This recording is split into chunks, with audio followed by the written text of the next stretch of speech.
इस देश में लोकतंत्र ज्यादा देर नहीं टिक पाएगा।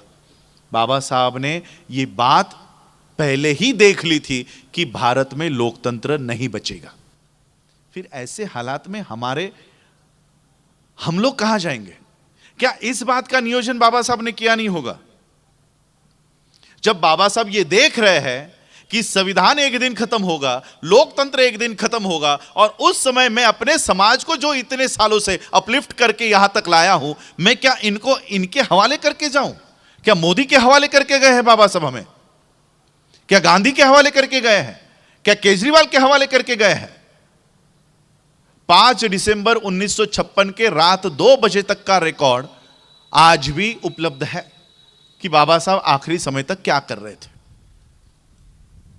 जिनको यह पता चल चुका है कि अब मेरे पास ज्यादा उम्र नहीं बची, ज्यादा जीवन नहीं बचा है, वो अपने आखिरी सांसों तक किसके लिए काम कर रहे थे पता है? किसका विचार कर रहे थे?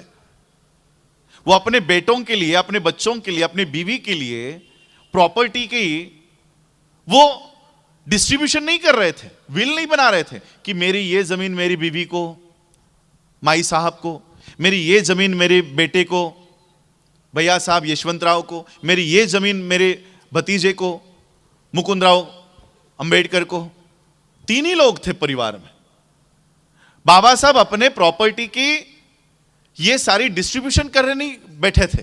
रात के 2 बजे तक बाबा साहब कि जो बौद्ध धर्म मैंने अभी अपनाया है और मेरे पीछे पीछे लाखों लोगों ने अपनाया है, मेरे जाने के बाद वो बौद्ध धर्म का सही तरीके से पालन करे, इसलिए बाबा साहब बुद्ध और उनका धम्म, ये धम्म ग्रंथ लिख रहे थे, कंप्लीट कर रहे थे। क्यों? मेरे जाने के बाद मेरे लोगों ने बुद्धिज्म को सही तरीके से पालन करना चाहिए, इसलिए आपके लिए धम्म ग्रंथ लिख रहे थे कि मेरे जाने के बाद इसमें कोई गलती नहीं करना।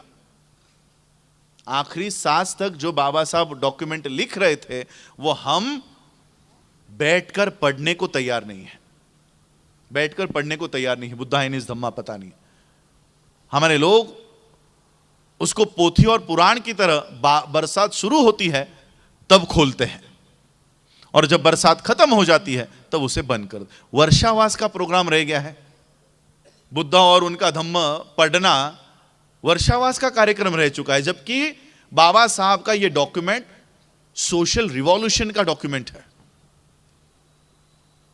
क्रांति, सामाजिक क्रांति का ये डॉक्यूमेंट है। वो हम इसको पोथी और पुराण के जैसे पढ़ना शुरू कर दिए।